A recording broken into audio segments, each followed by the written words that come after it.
Injury কাটিয়ে LA গ্যালাক্সির বিপক্ষে ম্যাচ দিয়ে মাঠে ফিরেছিলেন লিওনেল মেসি। সেই ম্যাচে একটা গোলও পেয়েছিলেন আর্জেন্টাইন সুপারস্টার। তবে কিছুটা অস্বস্তি নিয়ে মাঠ ছাড়েন তারকা। তখনই সন্দেহ তৈরি হয়েছিল পরবর্তী ম্যাচে তাকে পাওয়া নিয়ে।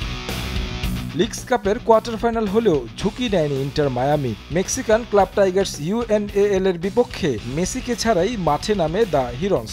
যদিও তার অনুপস্থিতি খুব একটা বিপাকে ফেলেনি মায়ামির ক্লাবটিকে। শুরু থেকে ক্লাব টাইগার্সকে চাপে রাখে মাসচেরানো বাহিনী।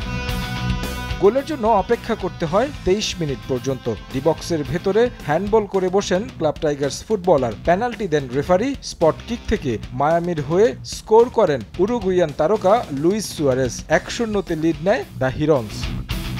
এরপর 28 মিনিটে যখন সহজ সুযোগ পেয়েছিলেন মায়ামি ফুটবলার টাডিউ অ্যালেন্ডে, কিন্তু গোলরক্ষককে একা পেয়েও স্কোর করতে ব্যর্থ হন এই আর্জেন্টাইন। এরপর জর্ডি আলবার শট অল্পের জন্য মিস করে প্রতিপক্ষের জাল।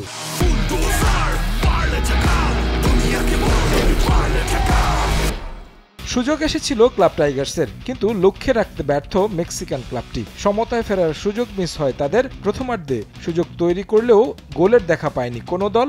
1-0 এগিয়ে থেকে বিরতিতে যায় ইন্টার মায়ামি। বিরতি থেকে ফিরে ঝলক দেখায় ক্লাব টাইগার্স। 57 মিনিটেই দারুণ এক সুযোগ তৈরি করেছিল তারা, যদিও এ পর্যায়ে বাঁধা হয় গোল পোস্ট। তবে 67 মিনিটে আর ভুল করেনি টাইগার্স। ইন্টার মায়ামির ডিফেন্সের ব্যর্থতায় সুযোগ পান আনহেল কোরেয়া। দারুণ নৈপুণ্যে গোল করেন আর্জেন্টাইন। সমতা ফেরে ম্যাচে।